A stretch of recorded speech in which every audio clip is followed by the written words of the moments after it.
Alright, here we go. Welcome back to Nick Lenz's Doctor Who review, episode 128.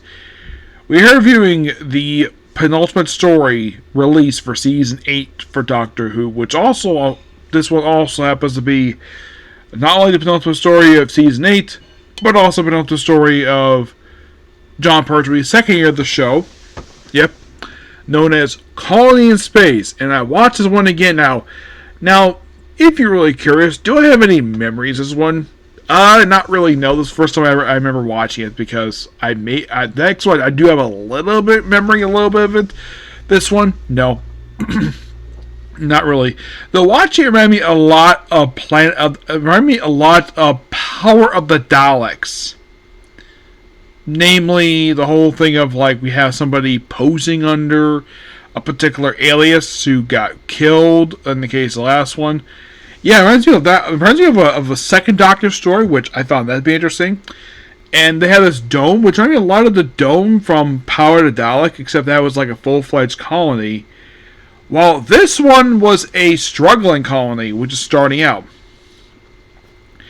On a planet, not planet Vulcan, nope, because that one debuted before Star Trek did. This one is the planet Euraxis. Now, I did look this up. This story is the only appearance of this planet. Now, there is a couple elements. Aside from the Doctor, Joe, there's a brief appearance with the Brigadier. He's at the beginning of the story. This one is also for two major things.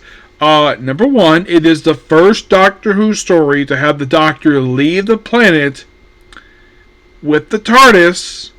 First time since War Games. Yep.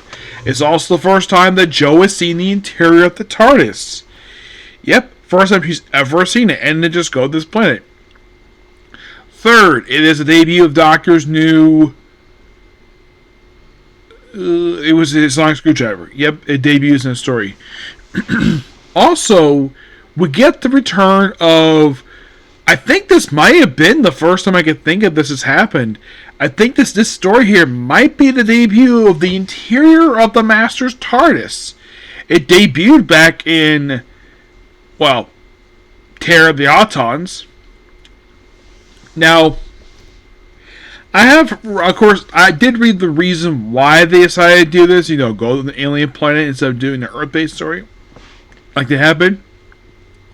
From what I read, the producers thought that the Earth-based stuff was getting a bit stale, so we need to have Doctor traveling about for one story, then go back to Earth for the very next story. Well, he's been on Earth for the next story, per se.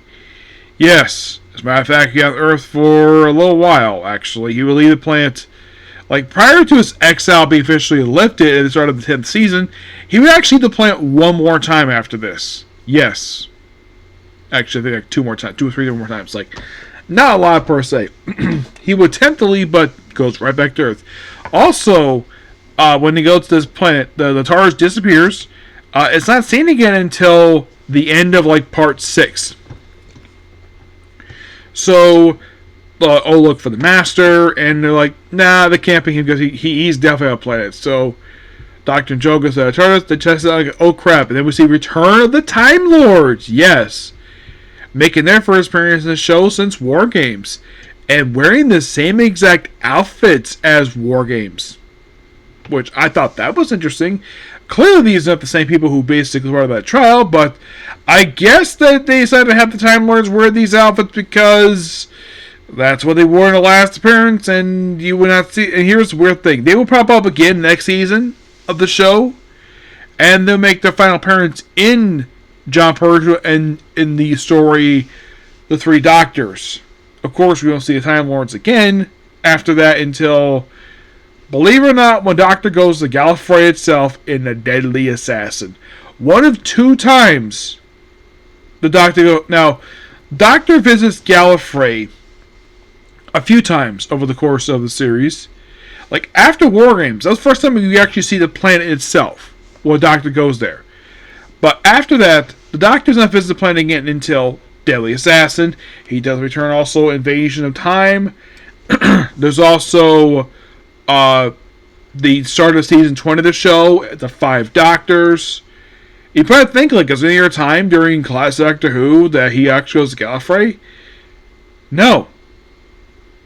Like, after War Games, he technically visits the planet 4 times, which is interesting to say the least. As the reason for it, well, my guess is they probably didn't have much of a story for that one. So, basically, the Doctor and Joe visit this planet, and there's also these corporation people, which they actually do return after this one I read. They pop up in novels, but that's all they do. They pop up in some prose novels. But the planet itself does not. The planet itself, this is the sole appearance of this planet. Because it's like, by the end of this, it's like, yeah, let's just not use this planet ever again. But as for the Adjudicator, which they call for ones like, yeah, they have this colony set up here, they've been here for a while. The leader of the colony is a lot of the leader from, the governor from Planet, the Power of the Daleks. But he doesn't get killed in the story. Nope, he does not die. Actually, he does die at the end of the one. He's actually more responsible. And also, we don't have people bidding for power a lot of the time. We don't have, like, I think in the case of that one, we had like 6 people compete for power. And in the case for basically Mr. Governor, and basically a lot of the planet was colonized. Here, it's just a series of domes. As for why domes, who knows? So,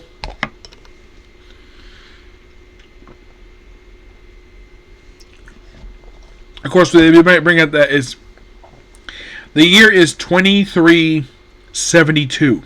Well, 71 actually. When Joe thought they left the planet, they left Earth in 1971. Like, no, it was actually 2371. So Joe doesn't realize at that point, but basically, the TARDIS traveled at least 400 years in the future. And apparently, get this, so this time frame is consistent with Tomb of the Cybermen and The Rescue, a story from First Doctor's run. Which, that is interesting. Because normally when you have these different time periods, it's not very consistent, but from what I read, this is very consistent with those previous 2 stories. So good on the writers for basically having consistency with that. A lot of the time when they pick the future, they usually not very consistent per se. It's, oh, here's the Federation or like the Conquering or whatever. But that's how they are. So, yeah, and we see this the corporation, I think it's like IMC, I think it's called. I think it was like Independent Mining Corporation, and the guy who leads is very ruthless. And apparently they're off this thing called Beryllium, and apparently Earth's population is exploding. Well, it's growing really big. It's having population issues. Like, yeah, that's why I have colonies, which no surprise. A lot of basically sci-fi, with the exception of Star Wars. Star Wars is nowhere different than the only sci-fi franchise never to feature Earth. Major per se. And we don't see Earth featured in this one. Nope. It's mentioned, but it's never shown. The reason for it? No idea why. So, and it's the spiel of this thing. Of course, we have the Adjudicator show up, who turns to be the Master. He shows up like halfway through episode 4. Like, yeah, it's clearly a Master story, but why the heck would he wait so long? I'm guessing because he was pretty much active a lot throughout Claws of Axel. That was a really good story. And here he's not exactly plotting against the Doctor. He is just he's just doing stuff per se. You were thinking like, oh wait, what about the one who appeared in? Well, that was a sole agent. It wasn't, let's say, like the Time Lords per se returning. So basically, it's all about, and there's also these primitives, which only one speaks. Everyone speaks telepathically.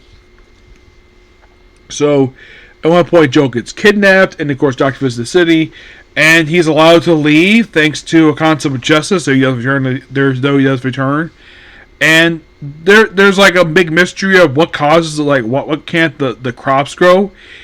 Yeah, it's actually in episode 6 of the reason why they play the way it is because of the Primitive's weapon.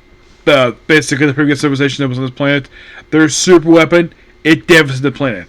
And it being active when it was, that's the reason why the crops can't grow. It does get shown at the end of the story, all over the city itself. And like, oh, the educator's like, oh yeah, he's the ruler of the planet, of course. Oh, despite the fact he's not the educator, and somehow he wants to colonize all the planet. Now, why they're asked to rule this way is completely questionable.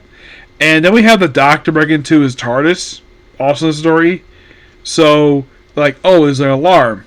And this actually was the second time he's actually broken his TARDIS, because the first time he did it was actually back in the opening story. And that's when he stole the immortalization circuit, which he was given back in the very next story.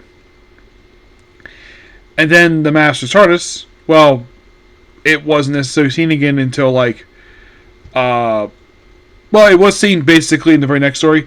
Here, apparently, the Indicator spaceship is the Master's TARDIS, which I thought was really interesting. They did that. It just have fly like a little spaceship, and then it just disappears at the end of the story like an actual TARDIS. And the way TARDIS disappears here is weird, because in previous times, even once after this, it's like it sort of just fades out here, just poof, gone. I'm guessing because they probably didn't have money in the budget basically for that. That's probably the reason for it. So, and a lot of the episode is basically a power struggle, not between the colonists themselves. Oh, no. It's between the colonists and the IMC. At one point, they go with their guns. These planet, of course, they come back. And like, oh, well, the rulers, like that they don't accept them as rulers. And they forcibly in a rocket ship. Yes, a rocket ship. Which apparently was old. And they knew it was going to explode when basically it was taken off. And it did. And presumably all the colonists were killed. Except, no, they're not. They're not killed at all. There was also this mystery in the first couple episodes, like who killed these colonists with his mysterious claw marks. Turns out it was a robot.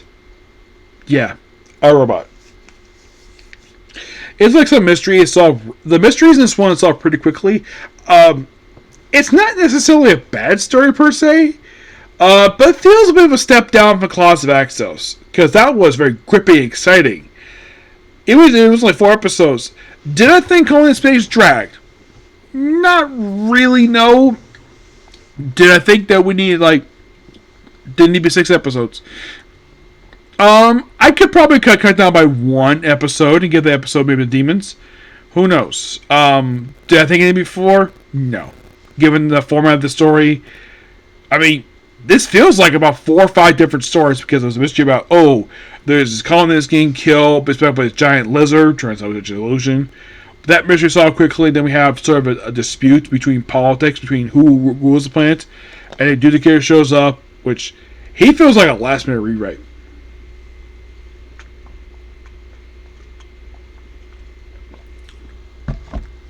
I'm guessing the reason why they had the Master here, because why not? Because he did get away, and he's only featured in 3 of the 6 stories. So 3 of 6 episodes of this serial. Which, kind of interesting that they did that. You probably think, is it some of a case with Mind Evil? Yes. In that one, he actually shows up in episode 3. Here, it shows up in episode 4. At least they waited a bit longer. And, like I said, the reason why that they had him show up in episode 4, because he was prominently featured in the previous story as, a rival, per se. Well, basically, he was forced to cooperate. And also, we kind of have his ray gun disappear, which is, ray gun is basically a wand. It disappears by the leader of the civilization there, who hides behind a picture for some weird reason, and tells just self-destruct everything, and of course, things self-destructs, and they take on the IMC, and they're basically captive. And also, because the rocket goes off, now, only Ash, the leader of the colony, he was in the spaceship. No one else was. So he died, and David, he was the rival. He's the one basically kept arguing with basically the governor. He is, because basically he led them against basically this corporation. He is declared. He's kind of basically appointed by the colonists as the leader of the colony. Which, and also there's also this subplot with this one mining engineer with this mustache, where he's very much against some stuff. Basically, corporations like actually committing murder, and he does not agree with a lot of the stuff Dalton does. Like, yeah, he may be in charge of the spaceship, but he's not in charge of mining operation. That's this guy's job. So I do appreciate his character. Like, he's not downright evil. At one point, you see him drinking wine, thinking he's celebrating. Nope, not really. So then, when the corporation leaves, and he's basically kind of fired from his job, but he's like, I don't have to go back to Earth. I'm gonna stay here. You got to work for an unemployed miner, and then they just leave it like there as it is. And I guess the reason why that the people who do the Doctor Who novels, or at least the comic books, will plan revisit the plan, because it probably was wrapped up a nice little bow, and it probably didn't even revisit them. Now the Adjudicators, they actually will return. What exactly they are? They're the law enforcement for the Earth colonies in the Doctor Who universe. That's literally what their job is. This story is the first time they ever appeared. They never put it on screen ever in Doctor Who ever again, because they only return Doctor Who novels. Yes, Doctor Who novels. Oh, and by the way, when it comes to this version of Master Roger the Godmaster, well, here's the thing. I have exactly 2 more stories up in review. Yep, 2 more. Basically, the only 2 left to go are Demons and Time Monster. And that's it. Yep, that's basically it, which is kind of interesting, the fact that he only appeared in 1, 2, 3, 4, 5, 6, 7... only 8 stories. Yeah, only 8. Like, he appeared like the entirety of season 8, and once season 8 wrapped up, they just didn't use very much at all. And this was technically the first story for, since they brought in the unit, that they're basically here as minor characters. Yeah, it's a minor appearance by them. Of course, Brigadier's here. No Benton, no Yates. They're not here. But if you're curious, how more stories featuring them in classic Doctor Who left to go? Well, 1, 2. Yep, just 2. That's it. Just Demons, which is the next story, and Time Monster. And that is it. Yep. But overall, having more stories left to go for John Pertwee. Now for this one out here, I now have 3 more stories left to go. Yep, 3 more. Yep, and that's it. Yep, but not much to say about this one. I did like it per se. When I discuss the very next one, it'll be the last story for season 8. I will get my final thoughts season 8. I will also get my ranking, but I'll do it another time. Okay, so that's pretty much it for the video. Please be sure to like, comment, subscribe to notifications. Next up, go back to an anime. Okay, next video. Bye.